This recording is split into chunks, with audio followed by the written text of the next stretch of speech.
So as I near the end of my very heavy calorie deficit, I want to talk a little bit about the symptoms and the side effects of being in a very heavy deficit, which is what I am in right now. So I only have about 6 more weeks in my calorie deficit, and then once I hit that end point, I'm going to actually start reverse dieting, which I'm going to talk about a little bit later in this video. But for someone like me who's really trying to break a wall that I've never really even gotten close to breaking down, I'm dealing with a lot of issues as far as things like my metabolism slowing down, how my body's adapting to basically shocking my body. So if you guys may not know, I am currently on about 1,665 calories, I believe. I'm on about 200 protein, somewhere around 125 carbs, and 45 fat. I weigh about 210 pounds right now, and I'm 6 foot tall. Body fat's somewhere around 20% or so. Late last year, I ended the year on a very dirty bulk. I gained probably about 40 pounds altogether in only about 6 months. January 2nd, I started my calorie deficit again. I started my weight at about 234 pounds. Right now I'm about 210. So I've lost about 24 pounds altogether. I've lost 5 inches off my waist. For my training, I've been actually gaining a little bit of strength, which isn't very inconceivable for somebody who's somewhat newer to training and dieting like me. I'm only on about my 18 or 19th month of actually hardcore training and dieting. Now today I don't want to talk specifically about me, but I want to talk more about in general, what are the side effects of doing a very heavy calorie deficit? Most of my points are coming from an article from Muscles for Life. I particularly like this article because I absolutely love Mike Matthews. He has great work, very awesome articles, awesome supplement company. So I'm going to be referring to this article a lot this video. So to be in a calorie deficit, you need to be under what is called a TDEE. That is a total daily energy expenditure. That's basically the number of calories that your body lives off of without gaining weight, losing weight. That's kind of like your medium. That's kind of like your starting place. So to be in a deficit, you need to be under that number. So let's just say 2,500 is your maintenance calories or your average TDEE. And to be in a surplus, you need to be above that. Now your TDEE changes a lot through your progression and training. Now when you're in a very heavy calorie deficit, it's going to affect your metabolism very harshly.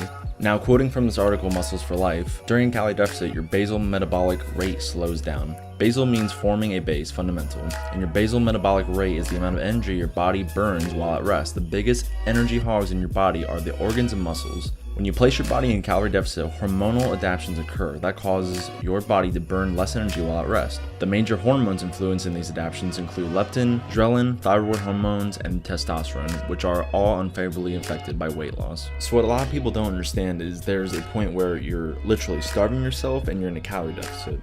Those two should not clash. Yes, when you're on a calorie deficit, you are going to be very hungry. You're going to be wanting sweets and things that you usually are used to, but you would have to get to such a low amount of calories in order to actually start seeing very negative effects and actually starve yourself.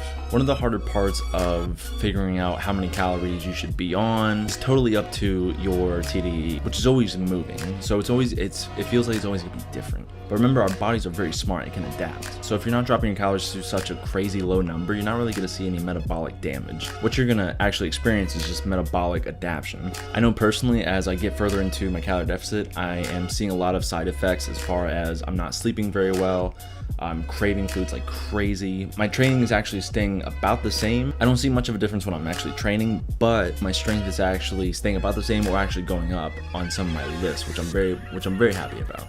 So aside from the heavy cravings, the depleted feeling, the sleep, I'm not really seeing crazy side effects to the point where I actually want to stop and start reverse dieting. Now going into reverse dieting, when you're finished with the calorie deficit, your body is very primed to gain fat. It's basically in a survival mode. So let's just say that I am at 1,600 calories and I get done cutting, I don't want to cut anymore, and I bump up to, let's just say, 3,000 calories. It's a crazy high number, but the point is, when I'm at 1,600 calories and I do the jump up to 3,000 calories, my body is going to be feasting and feasting. And I'm going to be gaining fat at such a large rate because your body is in survival mode. It wants to gain as much fat as possible. So one of the main purposes of reverse dieting is getting your food and your calories back to a normal state and doing all that without actually gaining any fat. So one of the awesome things about reverse dieting is you go from your calorie deficit and you slowly start to get more and more food in your body and you start to eat more, which I know a lot of people will be glad about. Your energy levels will go up, your mental attitude will go up, your mood will flourish, and your body will be energized. You also come out of that diet mindset where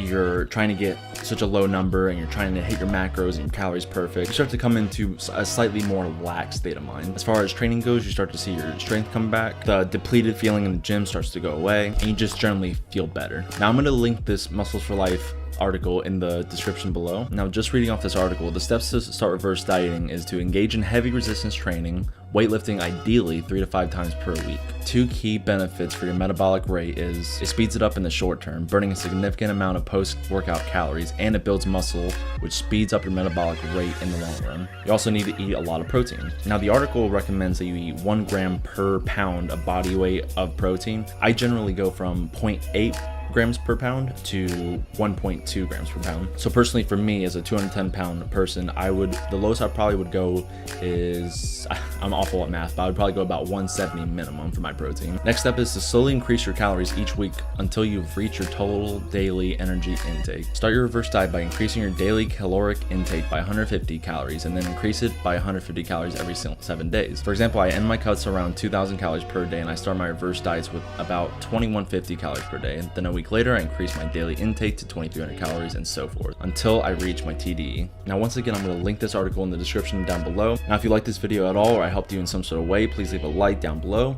Make sure you subscribe to our channel for more video content. I'm going to see you guys tomorrow.